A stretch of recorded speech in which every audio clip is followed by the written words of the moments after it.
Look at these gorgeous double turrets. This carved sandstone facade dates to 1888. This was a house built for the World's Columbian Exposition. It was designed by the architects George Mayer and Cecil Corwin. They did an awful lot with it. It was gorgeous then, it's gorgeous now. I'm in Hyde Park to see it not only for its history, but to show you what has happened to it in the last few years. There's been a massive transformation done inside, but not one of those where the history is lost. It's all been done with an affinity for the history. The house looks fantastic inside. Let's go in and I'll introduce you to the cellar. This is John Philosophus, who with your wife Stephanie did an awful lot to this house, but John, I don't really know how to describe what you did. Well, it was really a combination of a restoration, a renovation, and a rehab, where we tried to blend a lot of the old, keep as much as we could, with new modern amenities. You can really see that in this room where we've got this beautiful brick fireplace that you think is from Mayer. Yes, it's original. And the great, these are new though. This is original. The light fixture's new. Light fixtures are new. Library shelves new. The turret window's old. It's very well mixed. You can't really tell whether we're in something you've created brand new or something you've restored. Well, we really try to take George Mayer's original vision, be true to it, and use this side of the home in the way in which it was originally intended. This is our parlor room. You read in here, you listen to music in here. There's no television, so it functions very much as though it did when the home was built in the 1880s. And then in 1905, the dining room was added. Looks just a little bit different. It's got that great window seat, beautiful box windows with a view out to the yard. It's a little different from this room. The woodwork is painted. It is. It's a little bit different, but the woodwork is very Mayer-esque and has a lot of detail, architectural detail that we really enjoy. That's terrific. Two really great spaces here on the older side of the house. Let's go look at the kitchen. Great. All right, so to come into the newer part of the house, we pass through these pocket doors that you created as a replica of some originals in the living room. You've done so much to sort of update with the old. It's really impressive, and I see that here in the kitchen.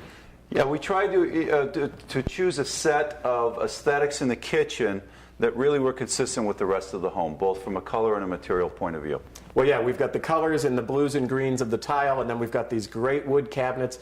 The farm sink, it's got a lot of texture to it, but it's also really well outfitted. You've got double ovens, double fridges, double dishwashers, 6-burner stove. There's a lot going on in here. There is. My wife and I both love to cook. We spend a lot of time in the kitchen entertaining with friends, and it's got a lot of different workstations where you can have comfortably, the whole dinner party really chopping, cooking, and sipping wine, so it works great. Yeah, this is nice. We come out to a family room, and in a historical house like this, you're not going to find a first floor family room. This is terrific what you did.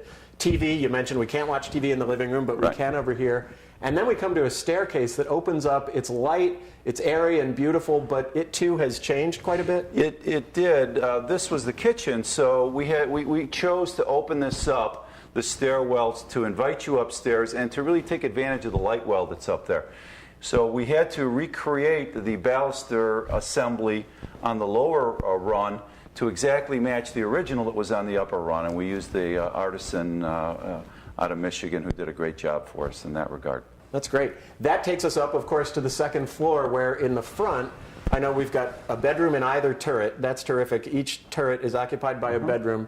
2 beautiful bedrooms in front and a children's bath, and then in the center of the floor, you created a family room, what might be used as a bedroom later, but family room with more of those pocket doors, great space for gathering, and then we go into quite a master suite. Yeah, the master suite is one of, we think, the highlights of the home. You have this vestibule that you walk in through double doors with a mirror, and you can proceed into the actual bedroom itself or turn and go into the walk-in closet, which can lead you into the bathroom.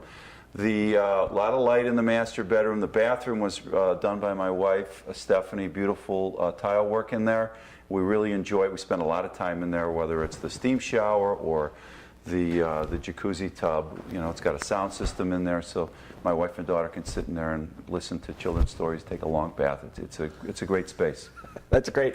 And then off the master bedroom, you've got a wonderful, again, it feels like an old feature, but you built it new, that great big porch with a view out over the yard. We did. One of the reasons we wanted a home is so we'd have outdoor spaces, and we have some in the backyard, but we have that one adjacent to the master bedroom. It's perfect for a cup of coffee in the morning, a glass of wine late in the evening.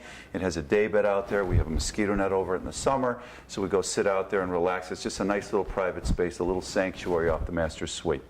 Let's talk about the sanctuaries out back. Can we go take a look at what you've got Absolutely. in the backyard? John, one of the things I love about coming to Hyde Park is that people often have these large backyards that are havens, and you've added haven to your haven with this summer house out here. We really have. We took advantage of the 50-foot wide lot to build what we call the hut here. It's a space we come to in the summer to play cards, have dinner. It's in an English tradition in the sense that they have these and they call them a Maruna of Folly.